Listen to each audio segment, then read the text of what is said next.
মৰম সানি দিম তোমাৰে দেহত সপোন আঁকি দিম কাৰ লগত হৈছিল সেইটো নকওঁ বাৰু, সেইটো ক'লে বেলেগৰ সংসাৰ ভাঙা যাব। সংসাৰ ভাঙা কাম নকৰোঁ। তোমাৰ ক্লাছ 10ত দ্বিতীয় প্ৰেম সেইটো মানে তোমাৰ 1 বছৰমান থাকি মানে কথা চথা পতা নাছিলোঁ, এনেই আৰু মোবাইলত কেতিয়াবা মেছেজ এটা দুটা হাই হেল্ল' সেয়ে আৰু বেলেগ একো নাই। তাৰপিছত 2014ৰ পৰা মানে যি ভাজে প্ৰেমত ধৰিলোঁ সেইটো আৰু এৰা নাখাল, সেইটো থাকিয়ে গ'ল। 2014ৰ পৰা এতিয়ালৈ আছে, সেইটোৱে আৰু ফাইনেলি ৰাখিলোঁ। আপোনালোকে চাই আছে সপোন আছামিজ ইউটিউব চেনেল। আশা কৰোঁ আপোনালোক সকলোৱে ভালে কুশলে আছে আৰু মই ভালে আছোঁ। আজি আপোনালোকৰ ওচৰত উপস্থিত হৈছোঁ দ্বিতীয় এপিছ'ড লৈ দীপু বৰ্মন দাৰ লাভ ষ্টৰী সম্পৰ্কে। তো আজি লাভ ষ্টৰী সম্পৰ্কে দীপু দাৰ কিছু কথা জানিম, আপোনালোককো জনাম। দীপু দাই কাৰ লগত বিয়া হ'ব, বৰ্তমান তেওঁৰ লাভ মেৰেজ হ'ব নে এংগেজ মেৰেজ হ'ব, সকলোবোৰ কথা আজি আপোনালোকক জনাম। গতিকে আপোনালোকৰ ভিডিঅ'টো কণ্টিনিউ কৰক আৰু সেইফালকে চাই থাকক। দীপু দা, পোনপ্ৰথমতে আপোনাক সপোন চেনেলৰ জৰিয়তে দি মৰম আৰু আন্তৰিকতাৰে স্বাগতম জনাইছোঁ। ধন্যবাদ সকলোকে।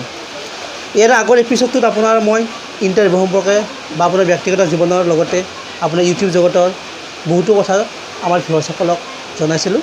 তো আজি দ্বিতীয় এপিছ'ডলৈ আজি আপোনাৰ ওচৰত উপস্থিত হৈছোঁ লাভ ষ্টৰী। তো আপোনাক আৰু পৰিচয় কৰি দিয়াৰ কোনো প্ৰয়োজনেই নাই, তো পোনে পোনে আমি ভিডিঅ'টো আৰম্ভ কৰোঁ। তো আপোনাৰ প্ৰথম প্ৰেম কেতিয়া আৰু কাৰ লগত হৈছিল? কাৰ লগত হৈছিল সেইটো নকওঁ বাৰু, সেইটো ক'লে বেলেগৰ সংসাৰ ভাঙা যাব। সংসাৰ ভাঙা কাম নকৰোঁ। চ' প্ৰথম প্ৰেম মই যেতিয়া ক্লাছ 8ত আছিলোঁ তেতিয়া আৰু গাঁৱত হৈছিল। প্ৰেম বুলি তেতিয়া বুজা নাছিলোঁ ভালকৈ, মানে তোমাৰ এইবিলাক প্ৰেম মানে কি প্ৰেম কৰিছিলে এনে কথা চথা পতা ভাল এনে আৰু ভাল লাগিছিল, সেনেকুৱা টাইপৰ আছিল।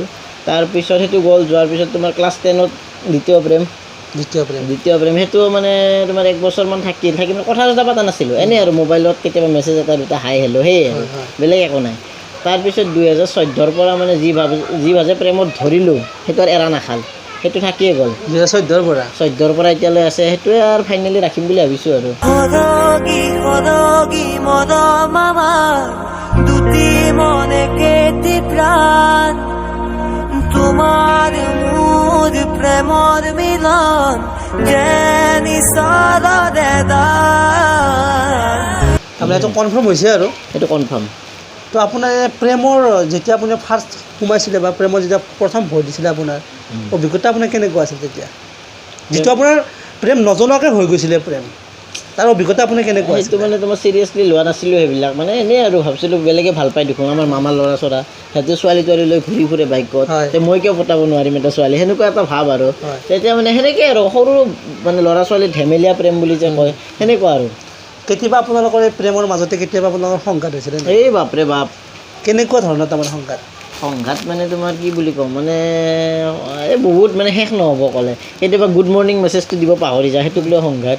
কেতিয়াবা ৰাতি জল্দি হৈ যায় গুড নাইট মেছেজটো দিব পাহৰি যায়, সেইটোক লৈ সংঘাত। মানে সৰু সুৰা কথাত মানে বহুত সংঘাত হৈছে। চিৰিয়াছ হৈ যায় নেকি? চিৰিয়াছ হৈ যায় একদম। মানে আজিকালি বুজা হৈছে আৰু, গম পাই কৰ্মব্যস্ততাৰ মাজত থাকোঁ, সময় নাপাওঁ সেনেকৈ, তথাপিতো কথা চথা পাতোঁ, নাপাতাকৈ নাথাকোঁ আজি।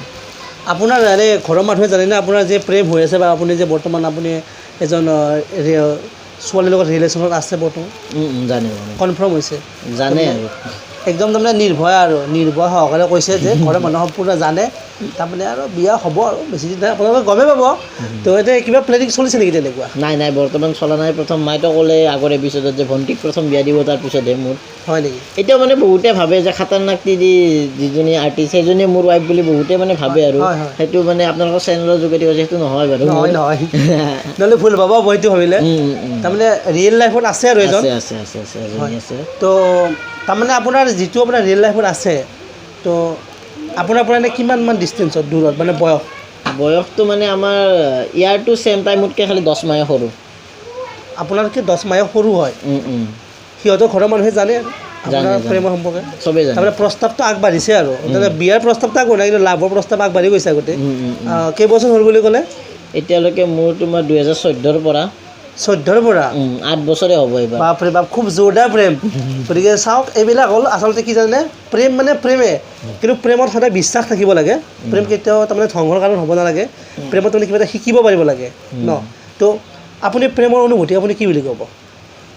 প্ৰেমৰ সেয়ে আৰু, প্ৰেমত বিশ্বাসটো ইম্পৰ্টেণ্ট।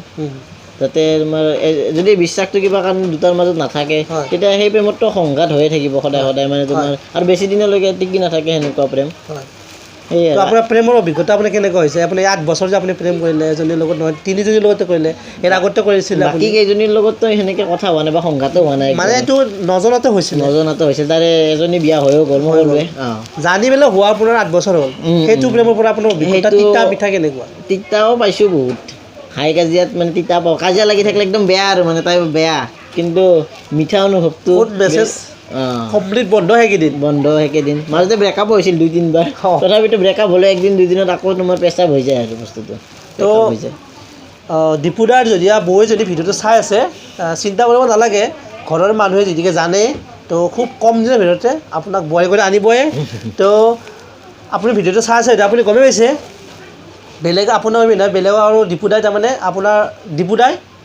দীপুদাৰ হৃদয়ত আপোনাৰ বাহিৰত বেলেগ স্থান দিব নোৱাৰে তাৰমানে কৈ দিলে তো নহয় জানো দীপুদা হয় তো সঁচাকৈ বহুত ভাল লাগিলে আপোনাৰ প্ৰেমৰ অনুভূতিৰ বিষয়ে জানি কিনে প্ৰেমৰ অভিজ্ঞতাৰ বিষয়ে জানি কিনে 8 বছৰৰ প্ৰেম তো মানুহৰ প্ৰেম নীতিকে কিছুমানৰ টিকে কিছুমানৰ নীতিকে কিছুমানে 2 বছৰতো প্ৰেম কৰি কিনে আনে কিছুমানে 8 বছৰ প্ৰেম কৰি কিনেও কিছুমান টিকিব নোৱাৰে বা 10 বছৰ কৰিও টিকিব নোৱাৰে আনিব নোৱাৰে তো বহুত ভাল লাগিলে আপুনি খোলাকৈ কৈ দিলে কৈ দিলে আৰু কি বুলি ধন্যবাদ দিম আপোনাক ভাষা বিচাৰি পোৱা নাই তো আপোনাক লগ পালোঁ বহুত ভাল লাগিলে শেষত আপুনি কি ক'ব শেষত এটা কথাই ক'ম যে সপোন ইউটিউব চেনেলটো আপোনালোকে যিসকলে চালে আজি এই ইণ্টাৰভিউটো বা ভিডিঅ'টো চেনেলটো যদি এতিয়ালৈকে ছাবস্ক্ৰাইব কৰা নাই ফটাফট ছাবস্ক্ৰাইব কৰি দিয়ক আৰু ভিডিঅ'টো চাই যদি ভাল পালে লাইক কৰক ভিডিঅ'টো শ্বেয়াৰ কৰি দিয়ক আৰু চাই কেনে পালে কমেণ্ট কৰক ধন্যবাদ এইখিনি ধন্যবাদ